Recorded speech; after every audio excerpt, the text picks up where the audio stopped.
Anthony White was shot and killed by Boston police officers 10 days after he turned 26. He was pulled over in a routine traffic stop. So why my son is not here today, I'm still baffled. When I saw George Floyd call out for his mother, I felt my son calling for me. I know all the mothers who have lost a child know what it feels like. Everybody says in time it gets better. Time heals all wounds. It doesn't. It's just a Band-Aid for the moment. God heals all things.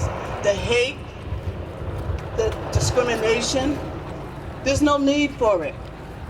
I'm not out here to bash the police. I know we got good officers, but the thing is, we don't know who you are.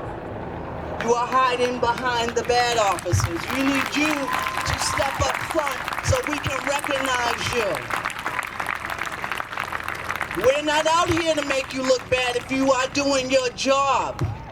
But we are out here to stop those who keep taking our children's lives. Enough is enough. I have 4 grandsons and 2 more sons to raise in this world. And I don't care what it takes, by any means necessary, they're gonna live to their full potential, period.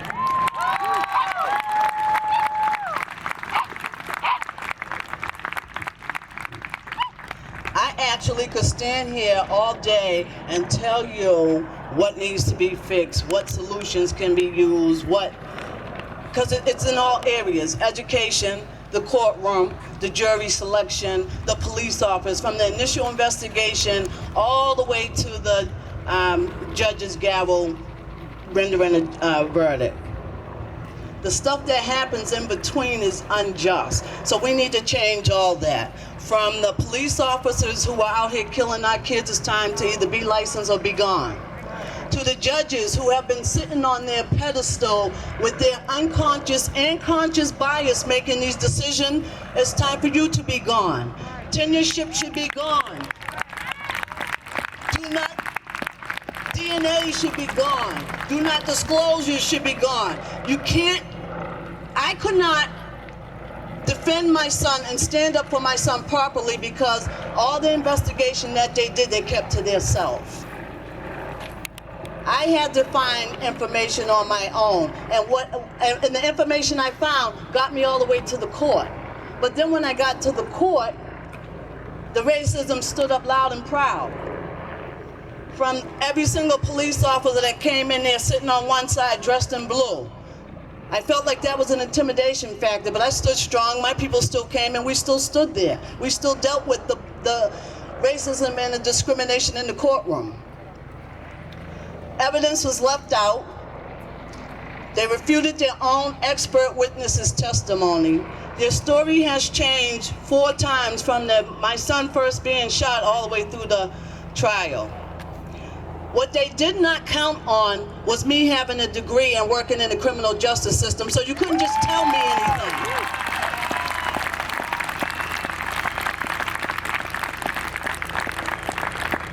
You are not going to kill my child and then tell me that's it.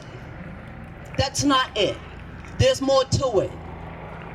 We need to learn how to go different avenues when we're blocked. I should have been able to walk into the court and file a police report, but because the court, which I feel is complicit in clearing cops, that needs to stop. Everybody needs to be their own entity. And if you are hiding behind a title, oh, I'm a police officer, I'm a sergeant, and you're not doing your job, you're just collecting a check, it's time to go. We want better. We need better. It's time for better.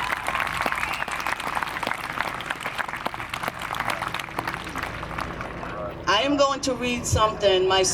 She is 16 now. When my son was murdered, she was 8. Her life stopped. She doesn't go outside. You can count on one hand how many friends she communicates. She is withdrawing. And so when I heard Commissioner Gross say that he is open for conversation, well, send a few officers to talk to my daughter and tell her it's okay. Because she doesn't go anywhere. She doesn't do anything. She's afraid to do anything outside of her little parameters, and it should not be like that. She has dreams and aspirations that she wants to accomplish, and she should be able to do that without fear, without hesitation, and without biases and discrimination.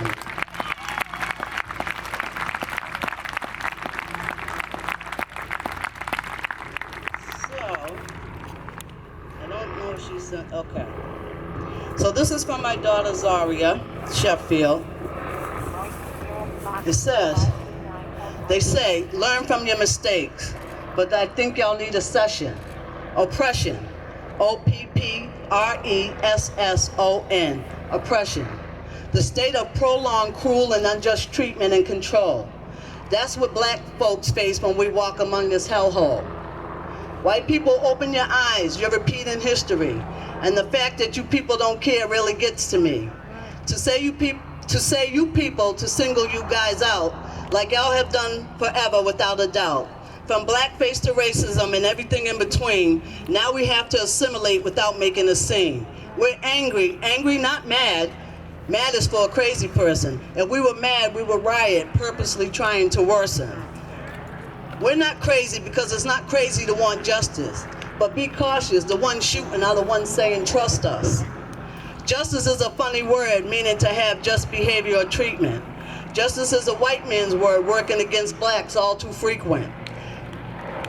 We're not one nation, slavery to segregation, blackface to police brutality, to us all this event's a normality. Of course, y'all don't care to go there. You guys go to rally to say you went there. You're selfish when you're clearing your conscience. When we say shop black on, y'all say nonsense. You pretend like we do, for that's all we can do. But when you guys pick and choose, we don't. Either way, blacks still lose.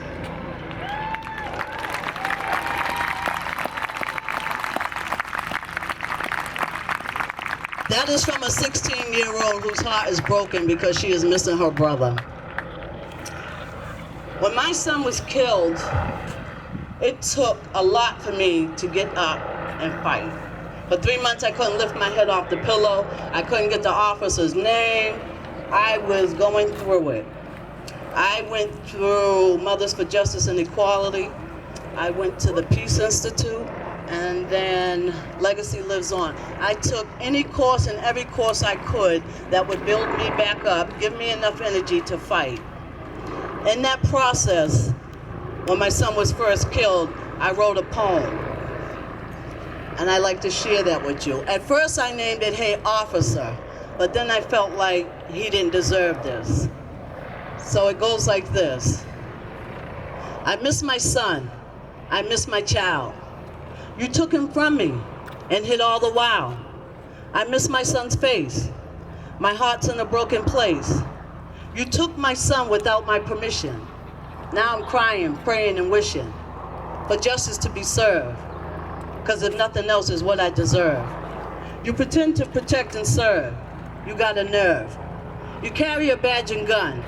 Expect a brother not to run. You wear a uniform pretending to be a cop. When he asks you not to, you raise your gun and shot. Now I'm left to wrap this around my head.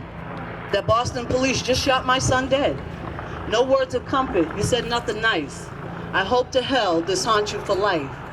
A mystery shooter, I know it's weird. He shot my son and disappeared. It wasn't a child from off the street. It was Boston police that walked the beat. Oh yeah, you said he opened fire. But we all know that's cold, you liar. That's what your super told you to say. It makes it easier to clear you that way. Our children are dropping time after time. But to be shot by police, now that's a crime. Then to say his death wasn't violent. It was to me, because my life was silence. As my story comes to an end, how do I tell my 16-year-old police are your friend? You reap what you sow, and just so you know, as Burrell's mother, I will never let this go. Thank you.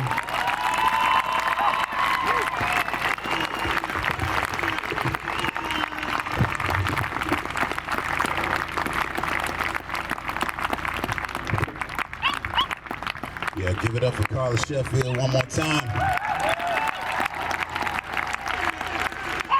Hey, let's send her off right. Say his name. Bo Ramsey what? Say his name. Say his name. Say his name. Say his name. Say his name. That's right, that's right. And we are demanding that this case be reopened. So I think we got our message across on Tuesday. What do y'all think?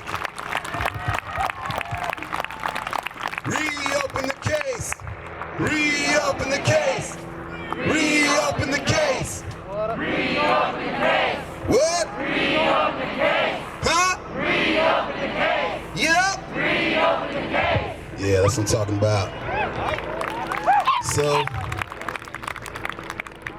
Carla, I know, has made plans to be free on that weekend, July 11th to 12th. So hopefully we can help her get down to Minneapolis. What do you think? All right, so the flyers are here. You want? Okay, let me introduce Sarad, one of the leaders of Mass Action. Peace, y'all. Happy Juneteenth. Nobody's just a little bit free. You got to be 100% free. And as a matter of fact, nobody's free until we are all free. I've got some flyers here. We'll be passing them out. On one side has the National Women's March from Take a Knee Nation. This is part 2. We had a conference a few years ago with